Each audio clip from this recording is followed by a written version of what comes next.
उदास राजा शेर। एक दिन राजा शेर का मंत्री जंगल में घोषणा करता है। सुनो सुनो सुनो, राजा शेर काफी दिनों से उदास हैं। जो भी उनको हंसाएगा उसको बहुत बड़ा इनाम मिलेगा। आप सबका स्वागत है, आइए और हमारे राजा को हंसाइए। ये बात जंगल में आग की तरह फैल गई और जंगल के सभी जानवर एक जगह इकट्ठे हुए।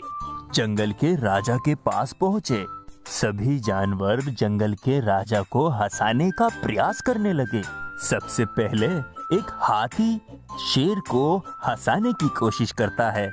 हाथी अपने सूंड से तरह तरह के करतब दिखाता है, लेकिन राजा को तो बिल्कुल भी हंसी नहीं आती। और फिर बंदर की बारी आती है। मैं आपको हंसाऊंगा और मैं आपको हंसाने की कोशिश करता हूँ राजा जी। और बंदर भी तरह तरह के करतब दिखाता है, लेकिन वो भी शेर राजा को हंसाने में नाकामयाब रहता है। और इसी तरह सारे जानवर अपनी अपनी कोशिश करते हैं, लेकिन किसी को भी कामयाबी नहीं मिलती। अंत में नन्ही चींटी की बारी आती है। राजा के मंत्री भालू को लगता है किसी को भी इनाम नहीं मिलेगा और इतनी सारी चींटी हमारे राजा को कैसे हंसा सकती है। और जब अच्छे अच्छे इतने बड़े बड़े जानवर ना हंसा पाए तो इतनी सी चींटी क्या हंसा पाएगी। और तभी चींटी गुस्से में लाल होकर राजा के पास आती है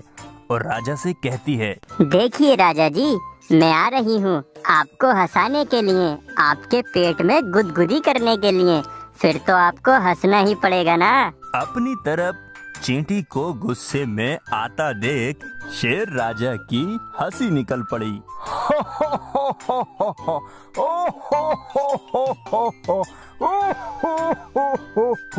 राजा को हंसता देख जंगल के सभी जानवर हंसने लगे। चींटी को भी राजा ने एक बड़ा इनाम दिया। चतुर बिल्ली, बीमार शेर और चालाक लोमड़ी। एक बार की बात है, जंगल का शेर बुढ़ापे की वजह से बीमार रहने लगा था और उस शेर में इतनी ताकत भी नहीं बची थी कि वो खुद के लिए एक शिकार भी कर पाए। लेकिन शेर को अब खुद के लिए चिंता होने लगती है। अरे, अब तो मैं शिकार भी नहीं कर पा रहा हूँ। मुझे लगता है मैं बहुत जल्दी ही मर जाऊंगा। इससे पहले मुझे कुछ न कुछ तो सोचना पड़ेगा। और शेर यूं ही सोच में डूबा हुआ था तो सामने से एक भालू चलता हुआ आता है और शेर की ऐसी हालत देख भालू को काफी तरस आता है और भालू शेर की पूछताछ करने लगता है।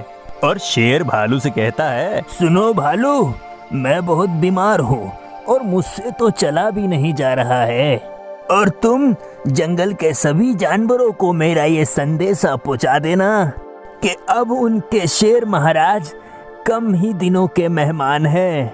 और तभी भालू जंगल के सभी जानवरों को ये खबर पहुंचा देता है कि उनके शेर महाराज काफी बीमार हैं और बीमार होने के साथ साथ वो कुछ ही दिनों के मेहमान हैं। और ये बात सुनकर सारे जानवर अपने महाराज के लिए चिंतित हो जाते हैं। और एक दिन हिरनी शेर से उसके हाल चाल पूछने के लिए शेर के पास पहुंच जाती है। महाराज, आप कैसे हो? आपको देखकर तो आपकी हालत का अंदाजा हो रहा है। पर महाराज, हम भी क्या कर सकते हैं। चलो अब मैं चलती हूँ और आप अपना ध्यान रखना।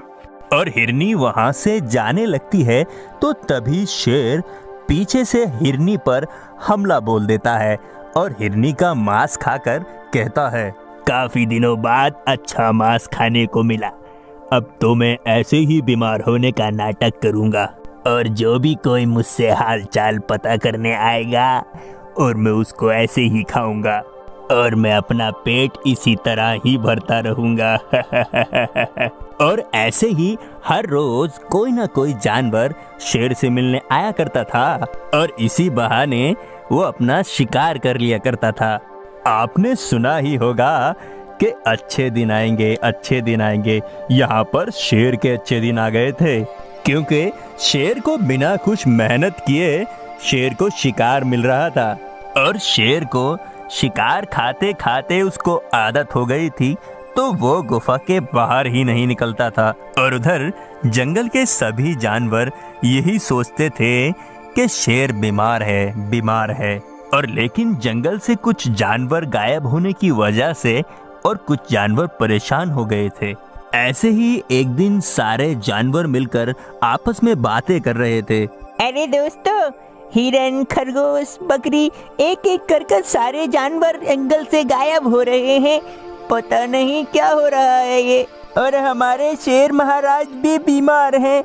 पता नहीं, वो अगर यहाँ बीमार नहीं होते तो वो पता लगा लेते। हाँ हाथी, तुमने बिल्कुल सही कहा। पता नहीं सारे जानवर जा कहाँ रहे हैं। अगर हाथी भाई ऐसे ही चलता रहा तो एक दिन सारे जानवर जंगल से खत्म हो जाएंगे। और सारे जानवर अलग अलग सोच में ऐसे ही डूबे रहते हैं। और ऐसे ही एक दिन बिल्ली और लोमड़ी शेर का हाल चाल पता करने के लिए शेर के पास आते हैं। पर लेकिन वो शेर की गुफा में ना जाकर गुफा के बाहर ही रुक जाते हैं। और तभी बिल्ली लोमड़ी से कहती है, अरे लोमड़ी, रुक जाओ। तुम्हें ये दिख रहा है जानवरों के पैरों के निशान? मुझे लग रहा है जानवर अंदर तो गए हैं लेकिन बाहर नहीं निकले। हाँ रे बिल्ली, तू बिल्कुल सही कह रही है। अरे बाप रे बाप, इसका मतलब शेर महाराज को जो भी मिलने जाता था वो उसे खा लिया करते थे। अरे बाप रे बाप, जो भी इस गुफा में जाता था वो आज तक वापस ही नहीं आया। शेर महाराज तो इतने कमजोर थे और वो इतने खतरनाक निकले। अरे लोमड़ी सुनो, एक बार हम महाराज से बात करके देखते हैं, फिर हमें सारी सच्चाई का पता लग जाएगा। और लोमड़ी शेर को उसकी गुफा के बाहर से ही आवाज लगाती है। शेर महाराज, मैं और बिल्ली हम आपसे मिलने आए हैं और आपका हालचाल पता करने आए हैं। महाराज, हम आपको देखना चाहते हैं, क्या आप बाहर आ सकते हो? लोमड़ी और बिल्ली की बात सुनते ही शेर मन ही मन सोचता है, अरे वाह, आज तो दो शिकार आए हैं। आज तो मजा ही आ जाएगा। कल कोई शिकार मिले या ना मिले, पर ये दोनों बाहर क्यों खड़े हैं? दोनों को अंदर बुलाना होगा।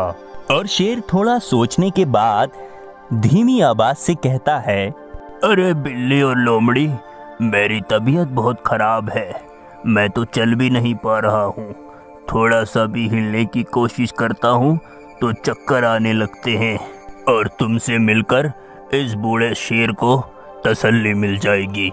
आओ, अंदर आ जाओ, हम सब मिलकर बातें करेंगे। और शेर उन दोनों को बहला फुसलाकर अंदर बुलाने की कोशिश करता है। लेकिन बिल्ली और लोमड़ी बहुत ही चालाक थे, इसीलिए वो शेर की बातों में नहीं आते हैं। और शेर की बातें सुनकर लोमड़ी कहती है, शेर महाराज, हमें आपके नाटक का पता चल गया है, तो आप हमारे सामने बीमार होने का नाटक मत कीजिए। और यहाँ जितने भी जानवर आए थे उन सबको आपने मार दिया और अब हम उन जानवरों के जैसे नहीं मरना चाहते। हाँ महाराज, आज के बाद हम क्या कोई भी जानवर आपसे मिलने के लिए नहीं आएगा और आपको अपना वक्त इसी तरह अकेले ही बिताना होगा। और हम तो चले। और आखिरकार शेर का सच सामने आ ही जाता है और वो दोनों जानवर जंगल के सभी जानवरों को शेर की बात बता देते हैं। और बिल्ली और लोमड़ी की होशियारी से जंगल के सारे जानवर भी शेर से बच जाते हैं। और इधर शेर को शिकार न मिलने की वजह से एक दिन शेर सच में ही बीमार हो जाता है और एक दिन धीरे धीरे खाना न मिलने की वजह से एक दिन मर जाता है। तो बच्चों, ऐसी ही मजेदार वीडियो देखते रहने के लिए हमारे चैनल को सब्सक्राइब करें और वीडियो को लाइक जरूर करें। धन्यवाद।